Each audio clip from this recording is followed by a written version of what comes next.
एक दानिश्वर ने कहा था, फलों की दुकान पर एक फकीर आया और फल बहुत सारे रखे हुए थे। एक बूढ़ा फकीर, उसको आम खाने की ख्वाहिश पैदा हुई। उसने दुकान वाले से कहा कि मुझे अल्लाह के नाम पर कुछ दे दो। जाहिर सी बात है, जो छटे हुए आम थे, जो निकाले हुए थे, जिनके अंदर सड़न पैदा हो चुकी थी, वो साइड किया गया था, उसमें से निकाल करके उसने दे दिया फकीर को। आमतौर पर यही होता है, देने के लिए जो निकाला जाता है वो अलग होता है। वो लिया, थोड़ी देर के बाद उसके पास 10 दिरहम थे। वो फकीर आया और कहा 10 दिरहम है, इसके मुझे आम चाहिए, ये पैसों के अच्छे आम थे।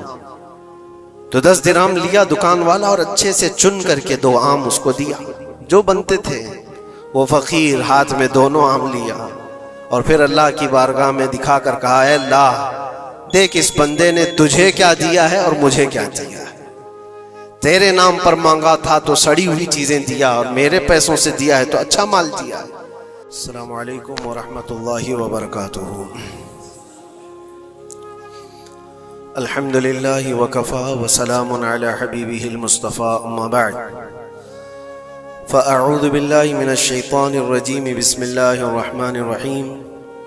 लन तनालुल बिर्रा हत्ता तुनफ़िक़ू मिम्मा तुहिब्बून वमा तुनफ़िक़ू मिन शैइन फ़इन्नल्लाहा बिही अलीम। सदक़ल्लाहु मौलाना अज़ीम। बारगाह रिसालत मुआब सल्लल्लाहु अलैहि वसल्लम में दुरूद पाक का हदिया पेश करें। अल्लाहुम्मा सल्लि अला सय्यिदिना व मौलाना मुहम्मदिन मअदनिल जूदि वल करम व आलिहि व अस्हाबिहिल किराम व इब्निहिल करीम व बारिक व सल्लिम सलातन दाइमतन सरमदन अबदा। इस्लामी महीनों का ये आखिरी महीना ज़िलहज्जतुल हराम, और उसके बाद फिर पहला महीना मुहर्रमुल हराम 2 अजीम कुर्बानियों को याद दिलाता है। और ख़ास तौर पर कुरान अजीम की एक आयत मैंने आपके सामने रखी। अल्लाह ताला फरमाता है, लन तनालुल बिर्रा हत्ता तुनफ़िक़ू मिम्मा तुहिब्बून।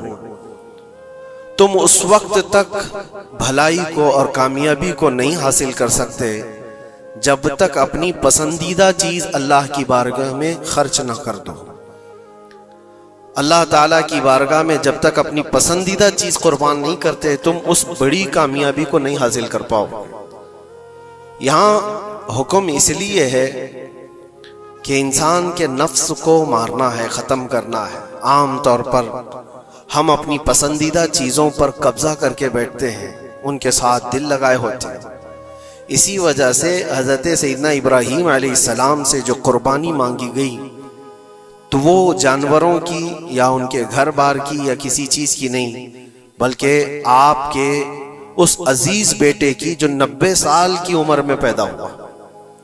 हज़रत इब्राहीम अलैहिस्सलाम की उम्र तकरीबन 90 साल की थी जब आपके घर हज़रत इस्माइल अलैहिस्सलाम की विलादत हुई, जिसको इतने लंबी मुद्दत के बाद, इंतज़ार के बाद बेटा पैदा हुआ हो, तो फिर वो अपने उस बेटे पर कैसे जान छिड़कता होगा, कितनी मोहब्बतें उसके साथ होंगी, बाप की भी और माँ की भी। और वो बच्चा जब जवानी की तरफ बढ़ रहा हो, और उस वक्त अल्लाह ताला का हुक्म था कि इस बेटे को हमारी बारगाह में कुर्बान करो, तो ये अजीज चीज, पसंदीदा चीज अल्लाह की बारगाह में कुर्बान करना। और वो नबी थे, इसलिए उनके एतबार से उनको हुक्म हुआ।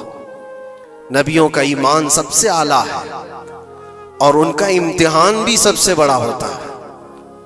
आम लोगों को यह हुक्म नहीं दिया गया कि तुम अपने बेटों की और बेटियों की कुर्बानी करो। वो नबी थे और वो कर गुजरे, उन्होंने जरा बराबर भी हिचकिचाया नहीं, बल्कि जब अपने बेटे हज़रत इस्माइल अलैहिस्सलाम से कहा, इन्नी अरा फिल मनामी अन्नी अज़बहुका, मुझे ख्वाब में ये बताया गया है कि तुम्हें ज़बह कर दिया जाए, मैं ज़बह करते हुए तुमको देख रहा हूँ। तो इस्माइल अलैहिस्सलाम ने नहीं कहा, अब्बा इस छोटी उम्र में मुझे कहाँ मार डालोगे, बल्कि जवाब में यूँ कहा, फंजुर माज़ा तरा, ऐ वालिद गिरामी, आपको जिस बात का हुक्म दिया गया है आप उस पर अमल कर जाइए। मैं हाजिर हूं। फंजुर मादा तरा, जो कुछ आपने देखा है उस पर अमल कीजिए। और फिर ये भी कहा इंशाअल्लाह आप मुझे सब्र करने वाला पाएंगे।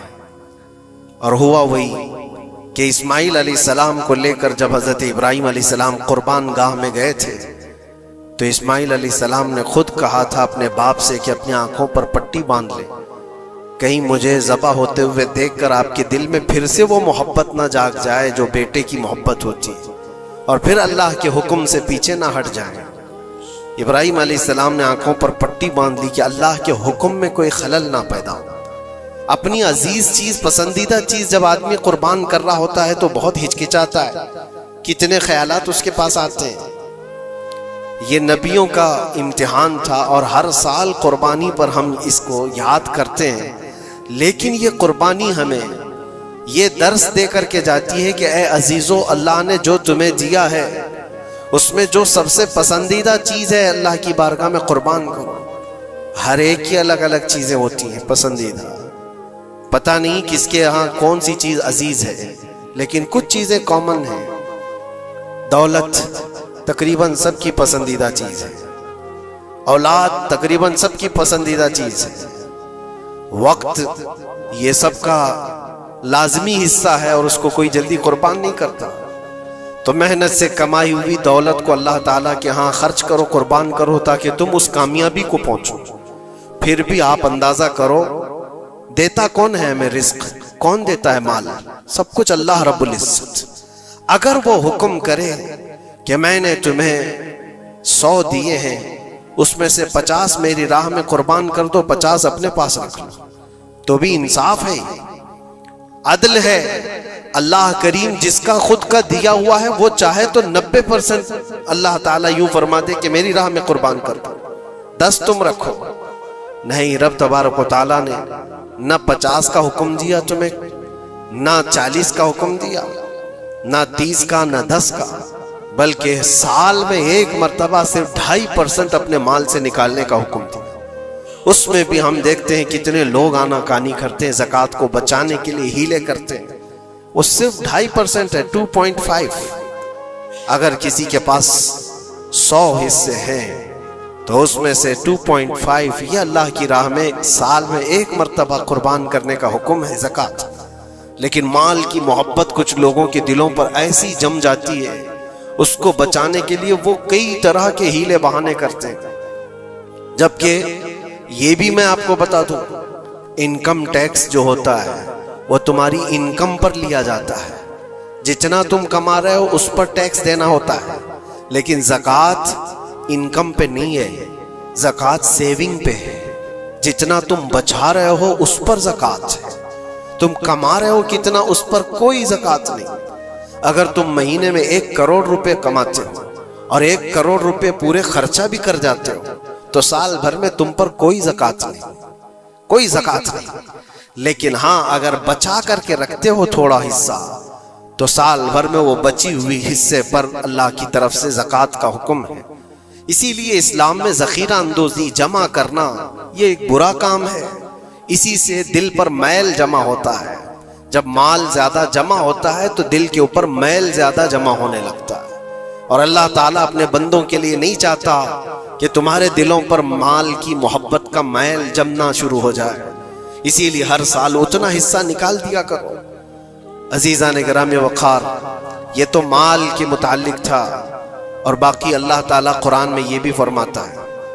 मिसाल के तौर पर मैं आपको बता दूं, अल्लाह के नबी सल्लल्लाहु तआला अलैहि वसल्लम के पास कुछ चीजें आई, आपने तकसीम फरमा दिया, कुछ एक हिस्सा कुछ बाकी रह गया था, गोश्त था या खजूरें थी।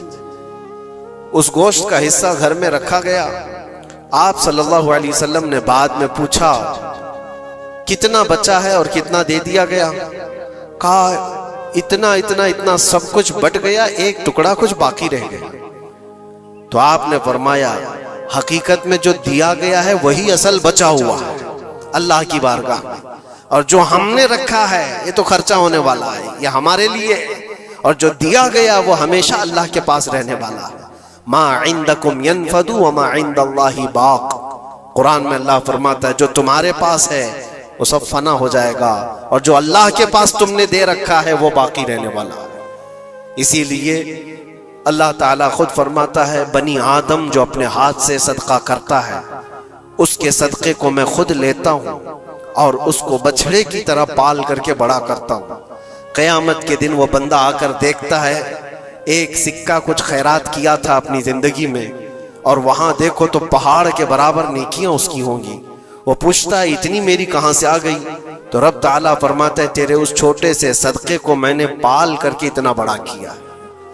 तो जो तुम दे रहे हो अल्लाह के यहाँ वो बाकी है, वो बचा हुआ है।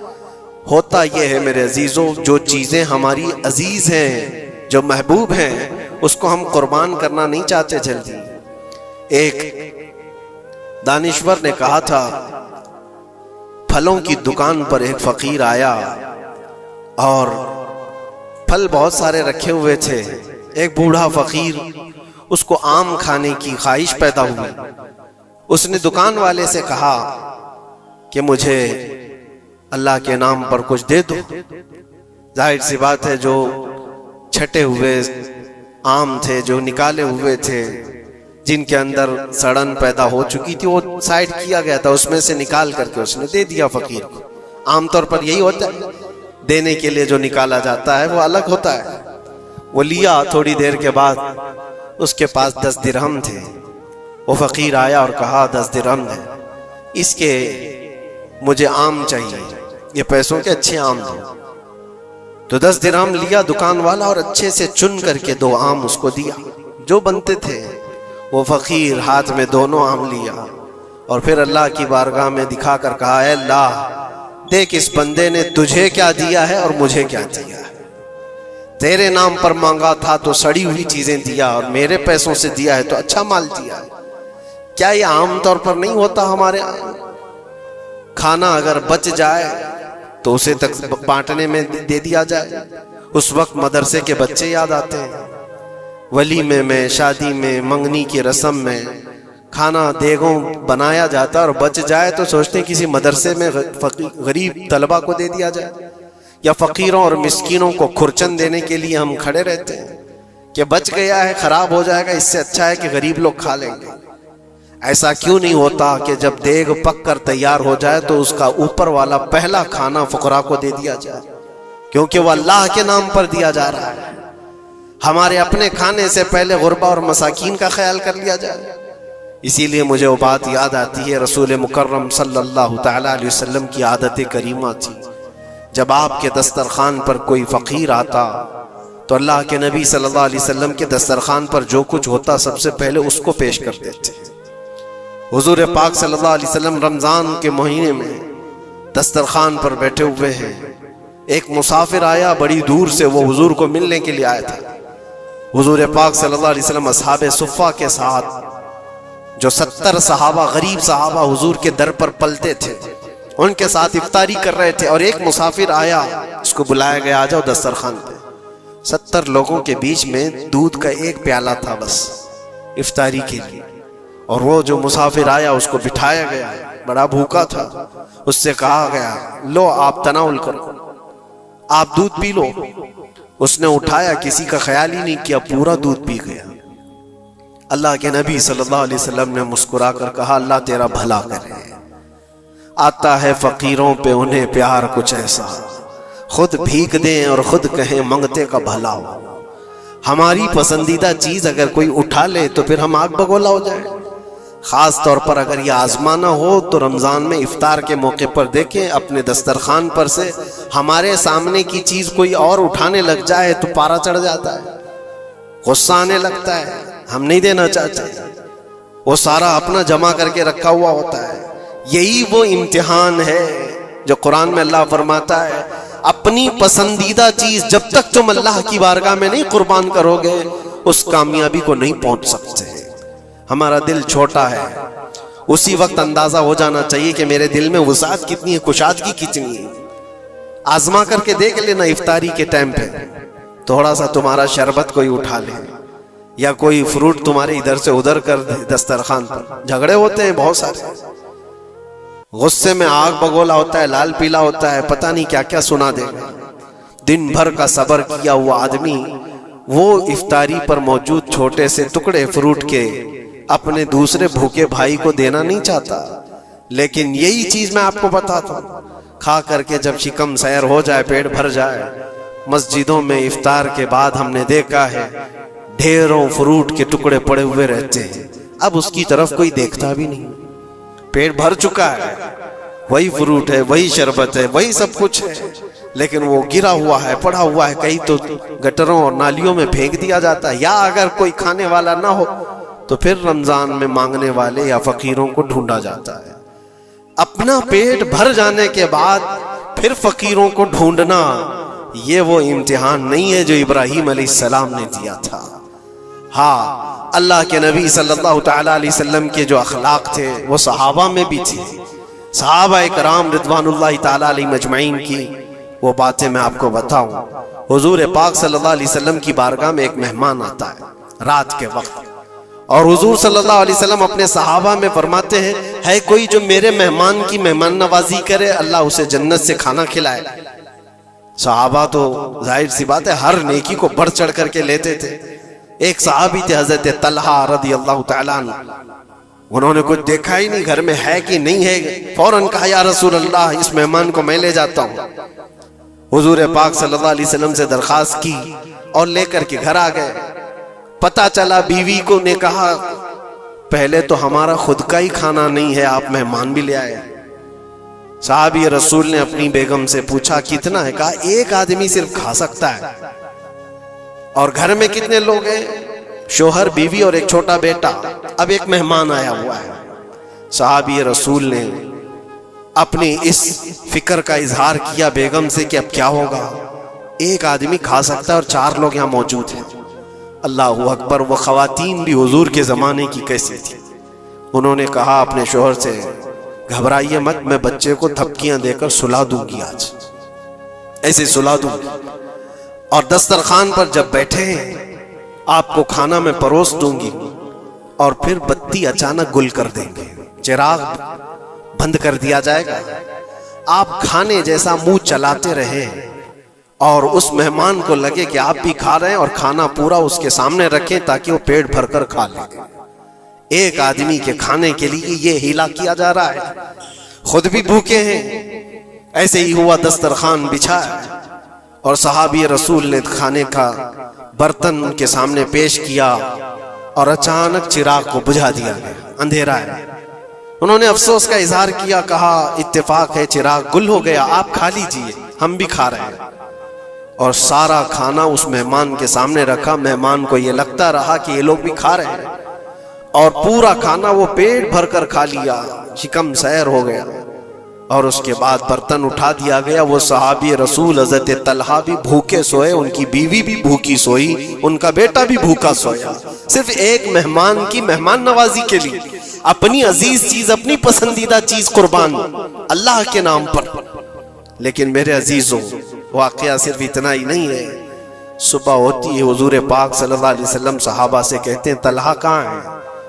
हजरत तलहा उस मेहमान के साथ आए, हुजूर देखकर मुस्कुराने लगे, तलहा तुम्हारी मेहमान नवाजी की तारीफ जन्नत में फरिश्तों के दरमियान हो रही है। अल्लाह तबारक व तआला तुम्हारी मेहमान नवाजी की तारीफ फरमा रहा है। जिब्राइल आए थे और मुझे बता गए कि आपके एक सहाबी ने अल्लाह के नाम पर अपना सब कुछ उस मेहमान को खिलाया है। यह है जिसको ईसार कहते हैं, इसको कहते हैं ये कुर्बानी। पेट खाली हो और दूसरे का ख्याल हो। पेट भर जाने के बाद तो फिर वो वेस्टेज देने की बात आती है, अपने घर का बोझ निकालने की बात आती है। अच्छी चीज जब अल्लाह करीम की बारगाह में दे दिया जाए तो वही कुरान में अल्लाह ने फरमाया, लन तनालुल बिर्रा हत्ता तुनफिकू मिम्मा तुहिब्बून। तुम उस वक्त तक उस कामयाबी को नहीं पहुंच सकते जब तक कि अपनी पसंदीदा चीज अल्लाह की बारगाह में कुर्बान नहीं करते। पसंदीदा का लफ्ज है, अपनी चाही हुई चीज का है। इसीलिए अजीजा ने गिरामी वक़ार हुजूर अकरम सल्लल्लाहु तआला अलैहि वसल्लम के सहाबा में से हमने देखा है, उन सहाबा इकराम ने कभी इन चीजों को ऐसा पसंद नहीं किया, ऐसा प्यार नहीं किया, दुनिया को गले लगाकर उसके बावजूद भी उसको कुर्बान करते रहे, कुर्बान करते रहे। जो चीज दुनिया में तुम्हें गाफिल करती है वो यही चीजें हैं जिसको अल्लाह ताला तुमसे दूर करना चाहता है। कुरान पाक में अल्लाह ताला पूछता है, या अय्युहल इंसानु मा गर्रका बिरब्बिकल करीम, ऐ इंसान तुझे तेरे रब से किसने धोखा दिया है? कौन है जो तुझे तेरे रब से दूर किया है? ये तुम्हारी दुकानें, ये तुम्हारी जायदाद का हिसाब किताब, ये तुम्हारी औलाद की मोहब्बत, तुम्हारी बीवियों की मोहब्बत, ये वो सारी दुनिया है जो तुझे अल्लाह की इबादत से दूर किए जा रही है। क्यों वक्त पर तुम्हारी नमाज होती नहीं? रीजन खुद तलाश कर लेना आप जा करके। जोहर में मैं कहां था? कौन सी चीज ने मुझे नमाज से रोका था? असर में मैं कहां था? किस चीज ने मुझे सजदा करने से दूर कर दिया? रीजन आप खुद ढूंढो, रोजाना आप खुद ढूंढो। मगरिब में मैं क्यों सर नहीं झुका पाया मेरे रब की बारगाह में? कौन सी चीज मुझे रोकी थी? क्या मैं दुकान पर बैठा था? तो वो दुनिया है जो धोखा है, जो तुझे अल्लाह से दूर कर रही है। या तुम दोस्तों के साथ बातचीत में बिजी हो गए थे, तो ये दोस्त शैतान हैं जिन्होंने तुझे अल्लाह से दूर किया था। या कोई और चीज थी, मोबाइल में बैठा था, गेम खेल रहा था, ये वो दुनिया है जो तुझे अल्लाह से धोखा दी हुई। टीवी में बैठा था, मैच में बैठा था, खेल कूद में था। ये सारी चीजों का रीजन आप खुद ढूंढो। ये इबादतों से कौन है जो मुझे दूर किया है? अल्लाह करीम की बारगाह में सर झुकाने से कौन सी चीजें रोक रही है? मुझे बताओ, कसम रब्बे जुल जलाल की, आज किसी ने तुम्हारे गर्दन पर तलवार रखी है क्या? अगर सजदा करोगे तो काट दिए जाओगे, मार दिए जाओगे। किसी ने तुमको नेजा दिखाकर कहा कि मस्जिद जाओगे तो घोंप दिया जाएगा। कोई चीज नहीं है, तुम्हारा नफ्स है जो तुम्हें दूर किया हुआ है। तुम्हारी अपनी वो चीजें हैं जिनको तुम दिल से लगाए हुए हो। अल्लाह करीम की बारगाह में आने के लिए जो अहमियत तुम्हें देना चाहिए वो दूसरों को अहमियत देने लग गए। इसीलिए एक बुजुर्ग ने क्या खूब कहा था, वो अपने मुरीद की दुकान में गए। बहुत बिजी शेड्यूल था उस मुरीद का, दुकान में इतने गाहक होते थे, भीड़ हमेशा, वक्त ही नहीं मिलता था बेचारे। लेकिन पीर साहब आए हैं दुकान में तो इज्जत और एहतराम होनी चाहिए। अपने मुर्शिद को उसने बुलाया, कुर्सी पर बिठाया, बहुत देर तक वो उसकी दुकान में पढ़ते रहे, बैठे रहे। वो भी खुशबाश था, पीर साहब आए, पढ़े तो और बरकत, और उसको वक्त ही नहीं है। थोड़ी देर के बाद पीर और मुर्शिद ने उसके दुकान की चीजें उठा करके जो डब्बे वगैरह थे सूंघने लगे। ये सूंघा, वो सूंघा। इस मुरीद ने पूछा, हुजूर ये आप क्या कर रहे हैं, क्या सूंघ रहे हैं? कहा, मैं ये देख रहा हूं कि इन डब्बों में कहीं तू पखाना तो नहीं करता, कहीं तू अपनी हाजत इसी में तो नहीं करता। उसने कहा, क्यों आप ऐसा कह रहे हैं? कहा, तू जितना बिजी है, जाने का मौका कहां मिलता होगा, यही तो तू अपना टॉयलेट भी करता होगा। उसने कहा, हुजूर इतना वक्त तो निकाल लेता हूं, तहारत के लिए जा सकता हूं, इस्तिंजा पखाने के लिए तो जा सकता। जोरदार तमाचा उन्होंने लगाया। अपने पेट की गंदगी निकालने के लिए तेरे पास वक्त है, उस रहमान के दरबार में सर झुकाने के लिए तेरे पास वक्त नहीं। तूने किस चीज पर अपना दिल लगा रखा है? ये थी उनकी तरबियत। हकीकत है मेरे अजीजों, हम अगर रीजन ढूंढें तो छोटी छोटी चीजों के लिए हम अपना वक्त भी देते हैं, पैसे भी देते हैं। लेकिन अल्लाह करीम के साथ तुम्हारा क्या सुलूक है? यह हदीस सुनाकर मैं बस खत्म करता हूं। अल्लाह करीम खुद फरमाता है, यह हदीस कुदसी है। हदीस कुदसी उसको कहते हैं, फरमान अल्लाह का है, जुबान रसूलुल्लाह की। अल्लाह फरमाता है, अना इंदा ज़न्नी अब्दी बी, बंदा मेरे मुतालिक जैसा गुमान करता है मैं उसके साथ वैसा सलूक करता हूं। तुम अल्लाह करीम के लिए क्या मकाम रखते हो अपने दिल में? अल्लाह की बारगाह में आते हो तो किस तरह? इसीलिए हजरत राबिया बसरिया रज़ी अल्लाह तआला अन्हा को हमने सुना है कि जब वो नमाज के लिए जाती तो दुल्हन की तरह सज के जाती थी, पूरे तैयार होकर। पूछा उनसे किसी ने तो कहती थी, मैं चाहती हूं कि अल्लाह ने जितनी नियामतें मुझे दी हैं उस बादशाह को ना दिखाऊं तो फिर किसको दिखाऊं? उस बादशाह की बारगाह में जा रही। दुनिया वाले सेठों के सामने जाने के लिए सजते संवरते हैं, मैं खल्लाकुल आलमीन की बारगाह में जाने के लिए सजती। और हमारा क्या मिजाज है? हमने देखा है मस्जिद में आने का अंदाज किसका कैसा है। तुम बादशाह है, दो जहां के दरबार में आ रहे हो तो किस अंदाज से आना चाहिए? ये सारी चीजें आप जहन में रखो। अल्लाह करीम के लिए तुम्हारे दिल में क्या मकाम है? जाहिर सी बात है, तुम्हें आज भी अपने पेट की गलाजत निकालनी हो कहीं रास्ते पर तो शौचालय ढूंढते हैं और पैसे दे करके जाते हैं। मस्जिद की क्या क्या चीजें मुफ्त में इस्तेमाल करते हैं। कभी इसका ख्याल आता है कि हम यहाँ की एसी, यहाँ के पंखे, यहाँ के कालीन, यहाँ का पानी सब कुछ इस्तेमाल करते हैं, लेकिन मस्जिद में जो डब्बा घूमता रहता है तो लोगों को ऐसा लगता है कि ये तो सदर सेक्रेटरी के लिए घूमता है, ये कमेटी के लिए जाता हो। आप इस वहम व गुमान से निकल जाओ। अल्लाह की बारगाह में 1 रुपया भी जो दिया जाता है वो शुमार होता है दुनिया भर के तमाम दौलतों से ज्यादा अजीज अल्लाह की बारगाह में वो पैसा है जो यहाँ सफों में आपने अल्लाह के नाम पर दिया हुआ है। अपनी आदत रखो कि मस्जिद के लिए हमारे दिल में क्या एहतराम है। दूसरी दुनियावी किसी भी चीज को देखने के लिए टिकट देते हैं, वहां छोटी मोटी चीजों को खर्च करने के लिए हम बेपनाह पैसे खर्चा करते हैं। पान में, बीड़ी में, सिगरेट में, थूकने में कितने पैसे बर्बाद किए जाते हैं। अल्लाह तबारक व तआला के नाम पर जब बात आती है तो क्यों दिल पर यह बोझ होता है। यह अलामत है कि दिल जब काला हो जाए और रब ताला से बंदा दूर हो जाए तो अल्लाह की बारगाह में देने से वो कतराने लगता है। अपने दिल का इलाज करो और अल्लाह की बारगाह में ये दुआ करो कि मौला मुझ पर मेरे नफ्स को गालिब होने से बचा ले और मेरे दिल को पाक करके तेरी दरबार में हमेशा झुकने वाला दिल बना दे। ये दुआ करो कि रब तबारक व तआला मरने से पहले हमारे दिलों को पाक व साफ फरमाए और खालिस उसकी रजा के लिए हमें हमारी अजीज चीजों को कुर्बान करने का अल्लाह तबारक व तआला हमें मौका अता फरमाए। और खास तौर पर यह दुआ कि रब्बुल आलमीन जब आखिरी वक्त आए तो तेरे हबीब पाक की इज्जत के लिए मरने की तौफीक अता फरमा और इस रास्ते में हमें शहादत उज़्मा नसीब फरमा, तेरे नबी के कदमों में दफन नसीब फरमा। व आखिर दावाना अनिल हम्दुलिल्लाहि रब्बिल आलमीन। अस्सलामु अलैकुम।